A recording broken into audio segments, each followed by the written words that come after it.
Hello. Thank you for watching this video on the future of financial advising as told by Adam Cartlett, presented and narrated by Brandon Scullion. A wise Dutch philosopher once said, "Life can only be understood backwards, but it must be lived forwards." We learn from the past, and, if we are smart, apply those learnings to the future. But this is easier said than done, for the future is nebulous. Each person has their own visions and expectations of what the future might hold. We can ponder, fantasize, and even try to predict things to come. But no one ever really knows.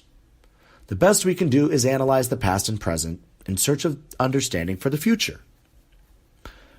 But the best chance we have of forecasting the future comes with having knowledge and expertise.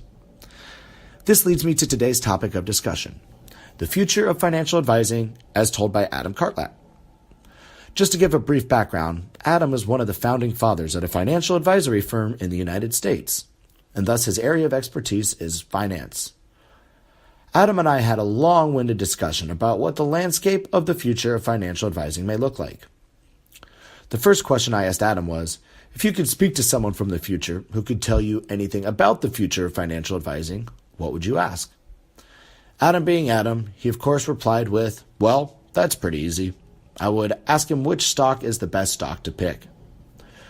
We had a good laugh at this, but then truly began delving into Adam's vision of the future of financial advising. We began by discussing what has led to the current state of the financial advising world, which led to an extensive chat about the 2008 financial crisis. It's not particularly difficult to see how this event has shaped the past decade or so of finance and will continue to shape it for the foreseeable future. Adam painted a troubling picture of how difficult it could be to change the way people think about finance after this crisis. He also spoke of how heavy this event weighed on people's minds when they begin investing. Adam clarified that because of the recession, so many people begin investing based on how much they are willing to lose and not how much they have the potential to gain, something he described as a hazardous investment mentality. So I asked him, how would you describe success in financial advising moving forward, other than the obvious, make money? Here's where Adam and I really began to agree. He believes that the best version of financial advising in the future comes with a substantial overhaul in the way financial advisors educate their clients. That is, if he had his way, Adam would require every client to have a basic rudimentary knowledge of what it is they are investing in. We spoke to the fact that as artificial intelligence and machine learning continue to grow, financial advisors who hope to compete in the industry must provide better and better services and results to their clients. I believe Adam hit the nail right on the head here. Like many fields, the future of financial advising is at risk of being replaced by computers. In order to combat this, advisors need to continue to grow their knowledge base and show their value to their potential clients. I also truly agree with Adam's sentiment regarding continually educating people about finance and how important that is for the future. Particularly in places like America, where people want instant gratification, it is dangerous when it comes to investing. I strongly concur with Adam's assertion that people need to understand what it is they are investing in. It's easy to ride the roller coaster of investing when it's high, and easy to panic when it's low. But when people panic and sell because there's a downtick in the market, the entire economy is affected because people are investing with emotions and not with logic.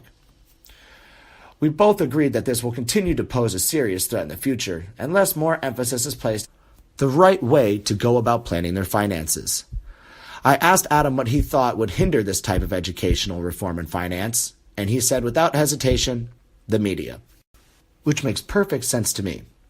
Negativity sells in the media. You can see it across all channels across the globe. The media reports on the scary, negative aspects of the world, which leads people to make emotionally charged decisions, particularly when it comes to investing.